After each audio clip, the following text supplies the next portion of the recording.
Hi guys, long time no see. At recently nga pala, galing akong South Korea. At gusto ko lang i-share sa inyo ang isang bagay na hindi ko ina-expect na makikita ko sa South Korea. At yon ay ang pera ng North Korea. Yeah.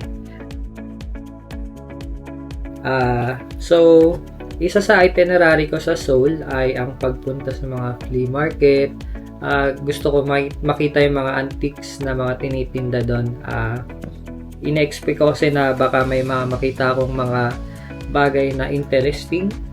At ayun nga, napadaan ako sa isang stall na binebenta yung mga ganitong bagay. So, meron din silang paper bills ng ibang bansa. Meron din coins, stamps, at iba pang collectibles. So, ngayon, titingnan natin ang paper bills ng North Korea. Ayan. So, ito ay nagkakahalaga ng 25,000 won. Sa isang set, meron siyang 9 pieces. And then, yung coins naman ng North Korea is 15,000 won. Sa isang set din, meron to 1, 2, 3, 4 pieces. Totally in peso, nasa 1.6 siya sa pagkaka-compute ko. Ngayon, titingnan natin yung 5 won bill. Ayan. Ito yung harap. And then, ito yung likod. And then, meron din 10 won bill.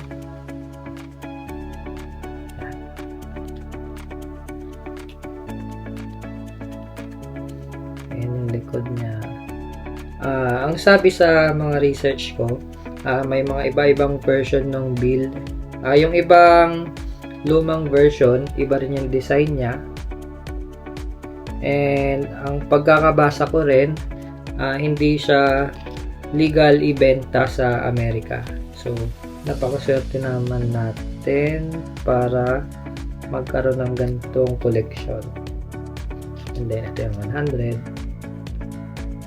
Ano kaya ito? Sampagitan.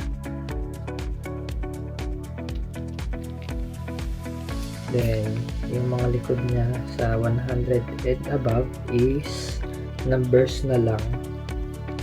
Ayan. Ito ang 200. Ayan, 200.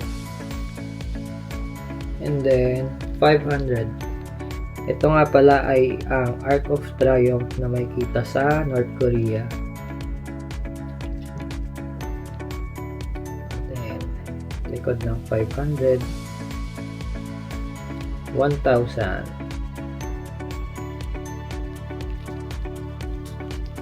Then, ito yung likod. And then, 2,000. And then, yung likod. Then 5,000. So dito sa set na nabili ko, 5,000 ang pinakamalaking bill.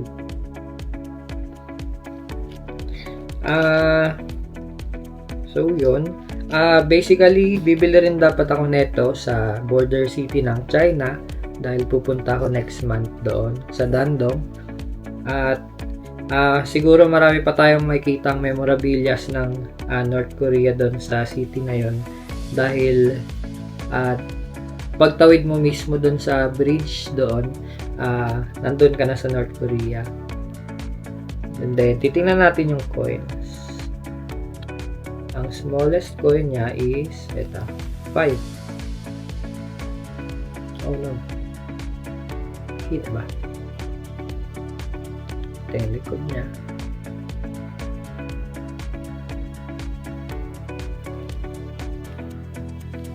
$10.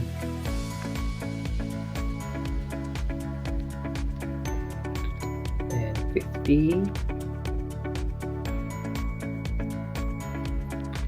Finally 100. Yun lang.